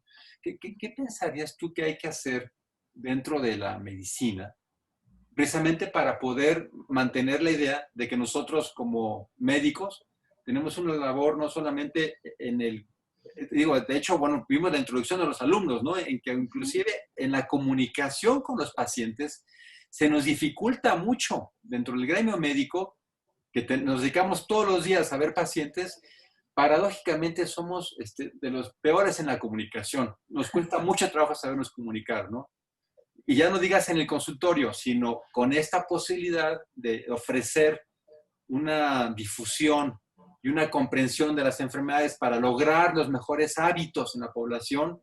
Eso que decimos regañando, coma bien, ¿no? Y que los mismos médicos somos los que menos comemos, menos dormimos. Dormimos y estamos todos. ¿Cómo pensarías tú que se pudiera lograr, que pudiera esta manera constreñida abrirse dentro del gremio médico? ¿Cómo crees que pudiera cambiar eso? Pues yo creo que uno, o sea, aceptar que la medicina sí es una ciencia, ¿no? Que tiene que ser medida, que tiene que ser tecnificada, que tiene que haber números, estadísticas, que tenemos que poderlo medir, ¿no? O sea, finalmente toda ciencia pues se jacta de poder evidenciar a través de pruebas científicas. Pero finalmente la medicina estamos tratando con humanos, estamos tratando con seres humanos, con emociones, con conflictos, con sentimientos, con distorsiones cognitivas, ¿no? Y nosotros mismos somos humanos. Entonces, creo que conforme vamos creciendo en el ambiente médico, nos vamos dando cuenta de que pues la hiperracionalización es el mecanismo de defensa más seguro, ¿no? Y más, pues, ¿cómo le hago para que el doctor y el adscrito no me mire feo? No, pues me aprendo los criterios de memoria, ¿no? Y el 25% y 126 miligramos de glucemia, porque si no, entonces no tiene diabetes. Si tiene 125 no es diabetes, pero si tiene 126 sí, ¿no? O sea, y ese pensamiento como muy tecnificado y muy cuadrado, van haciendo que el médico se vaya olvidando de que realmente el motivo por el que el paciente está buscando atención es porque no se siente bien, o sea, ya sea físicamente o emocionalmente, particularmente en psiquiatría, pues los pacientes van porque emocionalmente no están bien. Y si uno se empieza a enfocar solo en los criterios de diagnóstico y solamente en las dosis y solamente en cuántos criterios cumple y cuántos criterios no, pues entonces te estás perdiendo de la parte más rica de la especialidad, de la parte más rica de la medicina, que es tratar con las emociones humanas. Entonces, yo creo que hay que educar a los médicos en una, digamos, que haya preparación emocional, o sea, que haya materias de cómo yo me siento, ¿no? O sea, que a los médicos se les prepare de cómo te hace sentir decirle a un paciente que se va a morir de leucemia, ¿no? O decirle a una mamá que su parto no salió bien y que su hijo está ahorita en el área de cuidados intensivos neonatales. Porque a todos nos hace sentir algo eso, pero lo vamos enterrando y lo vamos negando y nos vamos refugiando en las estadísticas, en los criterios, en los números, hasta que de repente pues se olvida. O sea, finalmente el entrenamiento emocional y el conocimiento emocional y la autoevaluación emocional es algo que se entrena también, ¿no? Entonces, ¿cómo le ayudas a los médicos para que no olviden digamos, esa flexibilidad cognitiva? Pues flexibilizándolos.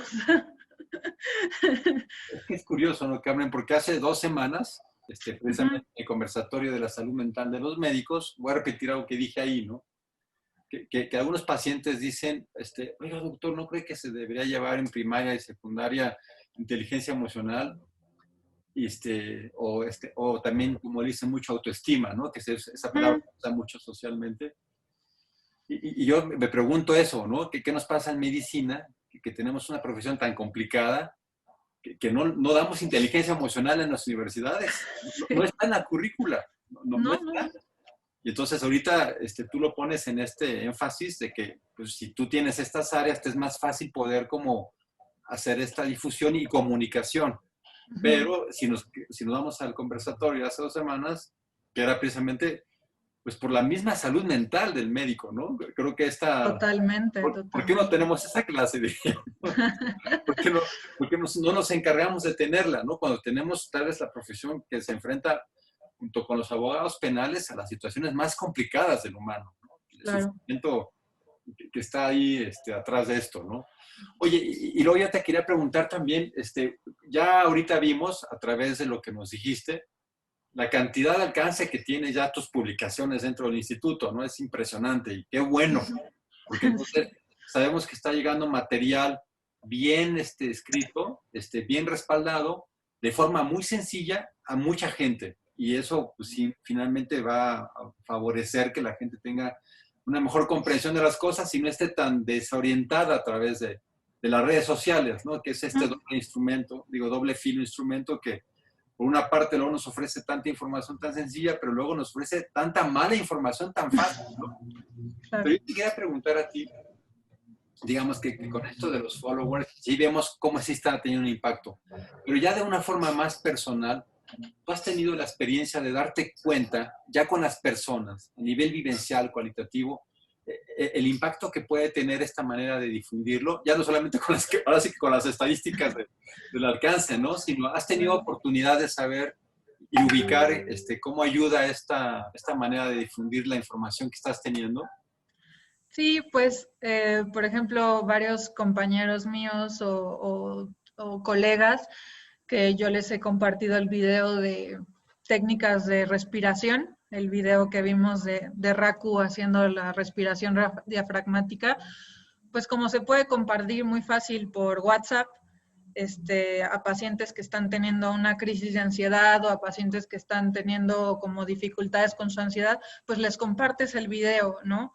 Y es un tutorial de 2 minutos con un muñequito, ¿no? Colores, musiquita, que deja muy claro que la respiración es una forma natural de controlar la ansiedad, ¿no?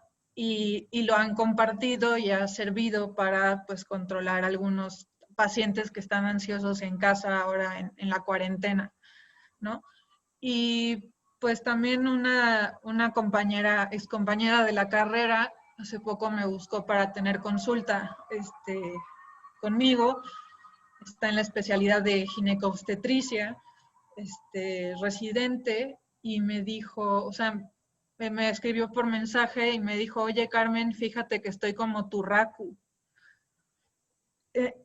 O sea, que una ginecóloga me buscara y me expresara cómo se siente de ansiosa a través de un personaje que yo hice, ¿no? O sea, que un personaje ya tuviera como su propia identidad de yo estoy hasta la madre de ansioso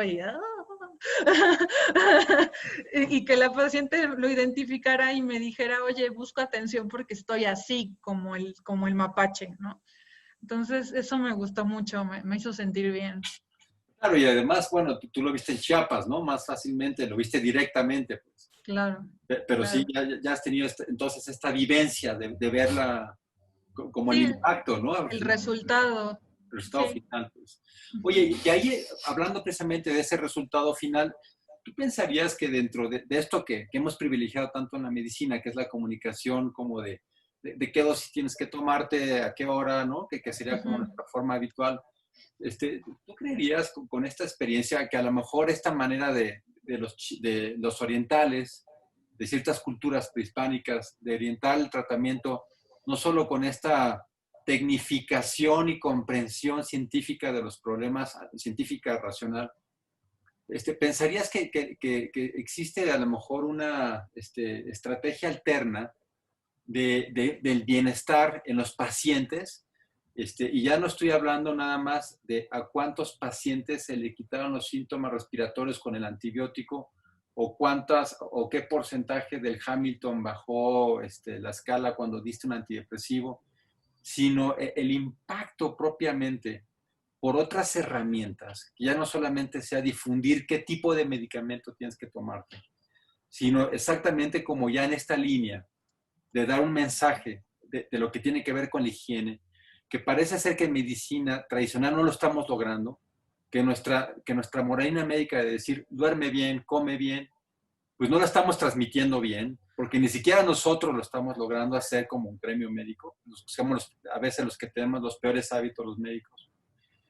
¿No has pensado que esta estrategia pudiera tener un impacto precisamente mucho más claro en la población para lograr la cuestión de la higiene? Y ahí un poco a lo mejor estoy hasta invitándote a que tus capacidades de difusión ya no solamente se establecieran dentro de la dinámica de semicincoana,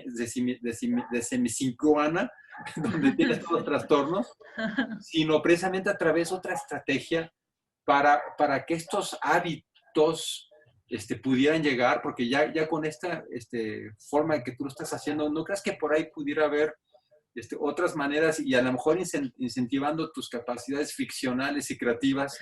¿No crees que por ahí pudiera haber una forma de impacto diferente?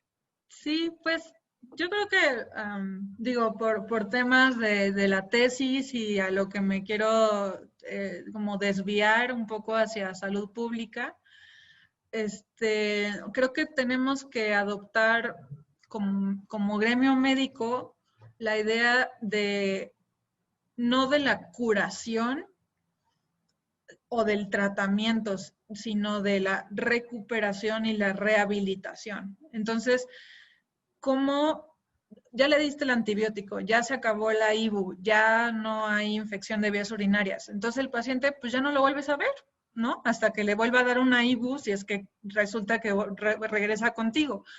No, o sea, la idea es cómo fue que la paciente se contagió. Oye, Carmen, nada más un paréntesis. Fíjate cómo ahorita te salió lo médico, ¿no? La IBU. Ah, la IBU, sí, el gremio médico, ya no hay IBU. ¿Qué será eso del IBU, no? Infección de vías urinarias. Claro, claro. Ah, sí, Sí, pero, es que así hablamos, ¿no? Así pensamos, así bueno, pero pensamos. perdón, te interrumpí, discúlpame. Pero Claro. No. Ok, bueno, a lo mejor tú como médico internista o como médico de primer contacto, pues esa fue tu misión y hasta donde tú crees que llega tu acción médica, pero en realidad es importante que le expliques a la paciente que si no ha estado tomando suficiente agua o que si tuvo relaciones sexuales y no hizo pipí después de eso, eso puede favorecer la proliferación bacteriana, ¿no? Obviamente se lo explicas como hay bichitos que están muy contentitos ahí, y hay más bichitos si uno no hace pipí después de sostener relaciones sexuales, ¿no?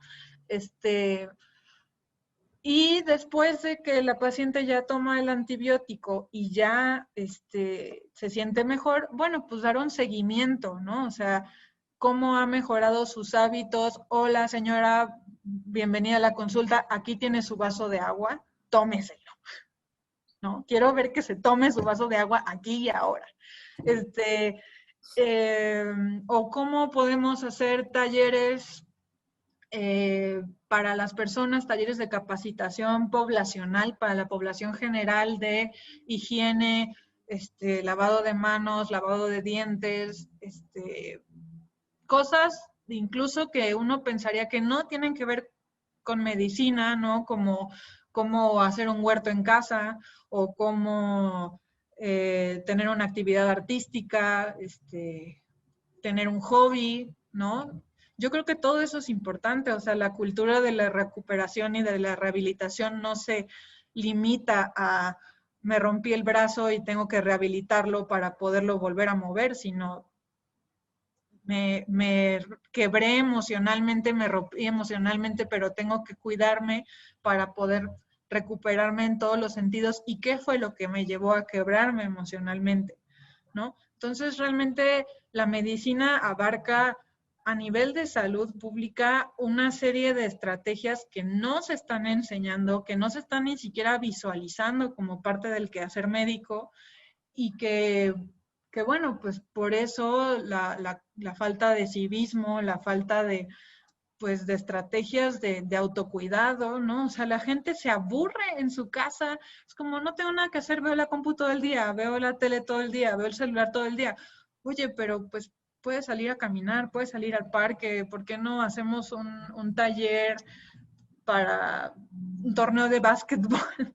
¿No? Y eso puede mejorar la salud de la comunidad entera o la salud, el bienestar mental de la comunidad y la salud física en general, ¿no? Entonces yo creo que la medicina tiene que dejar de pensar que se limita a dentro de los hospitales, dentro del consultorio, cara a cara con el paciente, sino que pues tenemos que buscar formas de hacer a la población más sana y darle seguimiento a la población que se enferma para que se recuperen y para que se rehabiliten, no nada más para que dejen de sufrir en ese momento.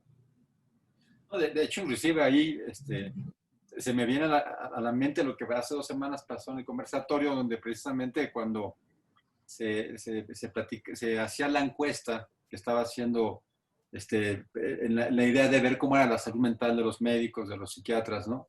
Estaban haciendo precisamente las investigadoras acerca de cómo veían los médicos esta situación y cómo estaban pasando emocionalmente. Cuando les preguntaban qué hacían en sus tiempos libres, en sus tiempos de descanso, que hasta les costaba trabajo conceptualizar eso, ¿no?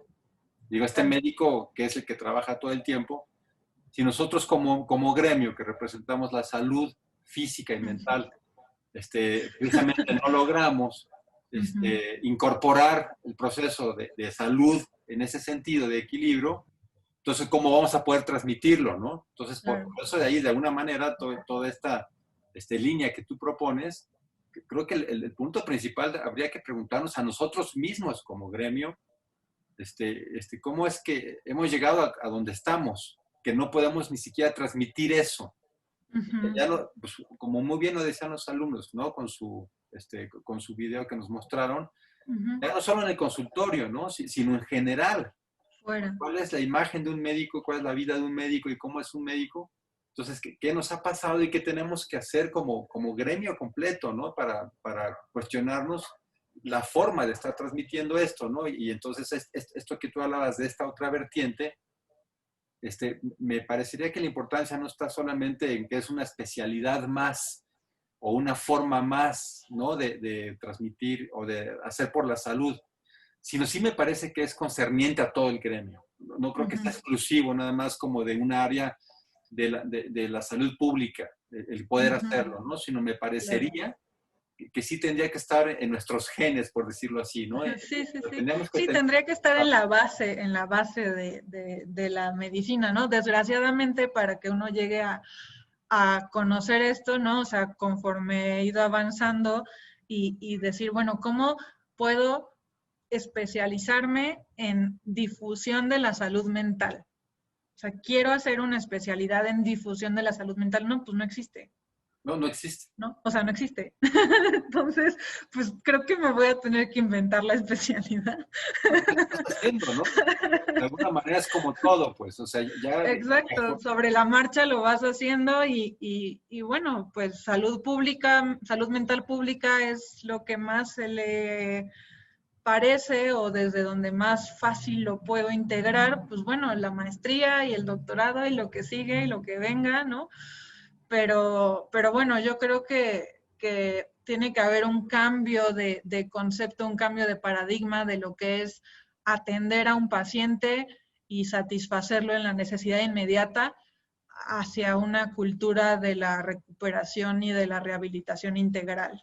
Y de la prevención, ¿no? Y de la prevención, ahora, totalmente. Fíjate que ahí yo también te diría una parte bien importante, ¿no? Digamos, yo cuando te conocí, cuando estaba en este otro proyecto editorial también, que me pareció bien interesante lo que estabas haciendo, no estaba todo esto desarrollado en el Instituto de Psiquiatría, ¿no?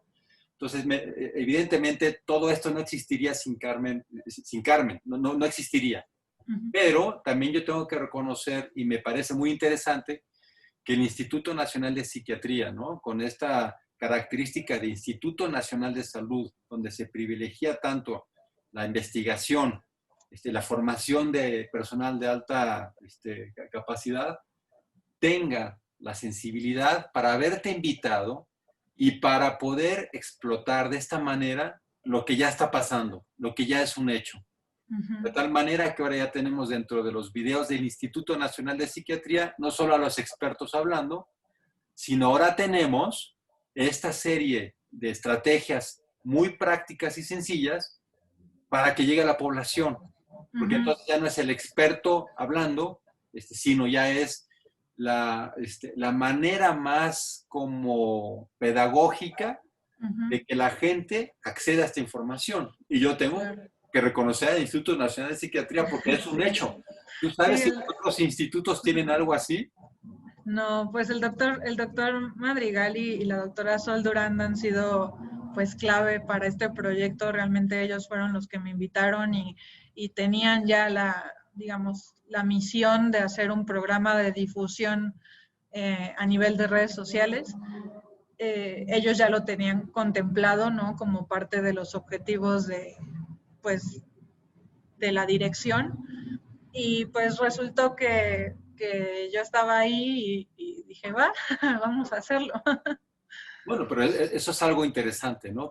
Sí, no, yo creo que está súper bien que un instituto nacional esté preocupada por su impacto en redes sociales y cómo puede ayudar a la población más allá de dar conferencias y dar como carteles informativos, y las consultas mismas, las mismas actividades que ya se dan en el instituto. No, tenemos que hacer más. O sea, la gente busca información en el Instituto Nacional de Psiquiatría y no están encontrando lo que buscan. Entonces, tenemos que darles lo que están buscando, que es cómo me quito esta maldita crisis de pánico, cómo hago para entender mejor la marihuana, o si el cannabis es malo, o si me puede dar esquizofrenia por fumar cannabis, ¿no? O sea, todo eso es lo que la gente quiere saber, y si no lo encuentran en el Instituto Nacional de Psiquiatría, lo van a encontrar en Wikipedia, o en el Rincón del Vago, o en Chuchita, la vecina, me dijo que eso me va a hacer mal, ¿no? Bien, Carmen, bueno, yo tenía muchas preguntas que te he ido haciendo porque me importaba mucho aprovechar la oportunidad que estás acá para decirnos todo esto, alguien que de esta forma tan creativa lo ha hecho, pero como el tiempo ya se nos está acabando, me gustaría dejar de hacerte preguntas y más bien que tú me dijeras si hay algo más que me quieras decir, qué cosas consideras importantes, porque pues como tú eres la que lo vives desde adentro, pues más me interesa tu voz, ¿no? Entonces no sé si algo se nos está escapando y hay algo importante que quieras decirnos para ir cerrando, porque también se nos va acabando el tiempo, pero más me interesa lo que tú tienes que decirnos. Pues yo creo que hemos dicho lo más esencial, lo más importante, ¿no?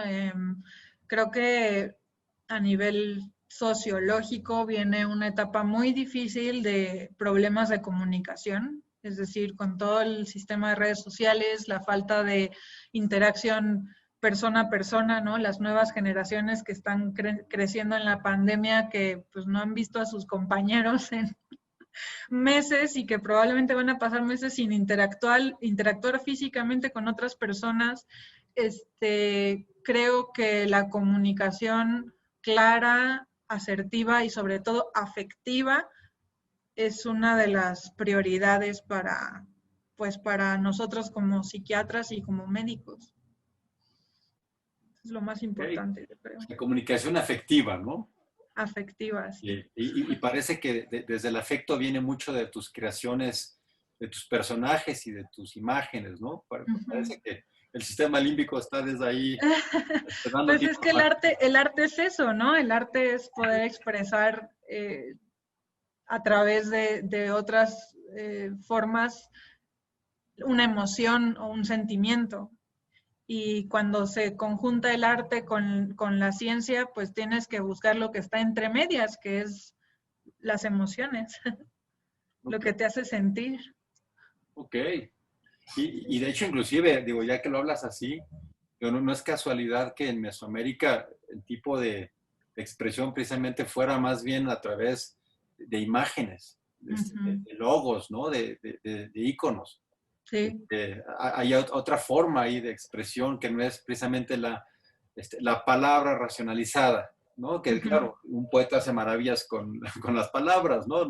Claro. No estoy tratando de para nada minimizar la importancia de las palabras, pero que luego como tiende a ser la palabra constreñida en un acto racional de comprensión mucho más específica, se nos olvida que las palabras tienen otras posibilidades a través de la poesía y de otras maneras literarias, y que la imagen y que la expresión icónica nos transmiten como desde otros lugares que nos dicen cosas pues mucho más importantes en lo que tiene que ver con lo emocional y sobre todo en el cambio interno, ¿no? O sea, si yo nada más regaño, pues come bien y duerme y ni lo hago y ni siquiera lo transmito, pues se convierte nada más en un intercambio de palabras sin significado. Y que luego que atrás trae mucho esta cuestión del poder médico, ¿no? Yo te regaño a ti, tú no sabes hacerlo, ¿no? Yo soy el que sabe, tú no. y no una real como pacto, conversación, diálogo. ¿no? De decir cómo vamos a vivir mejor todos, incluyendo nosotros los médicos, ¿no? Sí. ¿Cómo viviríamos mejor todos, ¿no? Entonces ahí vienen otras herramientas, pues, ¿no? Claro. Muy bien, Carmen, pues nada más agradecerte mucho, muchas gracias por concederme la entrevista. Gracias, doctor. Precisamente que uno de nuestros principales objetivos es la difusión, ¿no? La difusión científica. Entonces, este es como un doble hit, porque no es difusión solo de la ciencia, sino es difusión de la ciencia. Entonces, Sí, ¿cómo difundir la ciencia a través de difusión de la ciencia? Por eso es muy importante la entrevista que nos estás concediendo, y entonces ya espero que todos la disfruten, y afortunadamente hay que dar ya en YouTube para que todos la puedan disfrutar. ¿Algo Muchas más, gracias. Carmen, antes de despedirnos? No, pues que todo esté bien, que su familia esté bien, doctor, y muchas gracias por esta bonita experiencia. La verdad es que me la pasé muy bien. Sí, Carmen, muchas gracias. Y muchas gracias por todo lo que nos ofreces. Sale. Todos nos Bueno, esperamos en nuestra próxima emisión. Muchas gracias. vale, chao.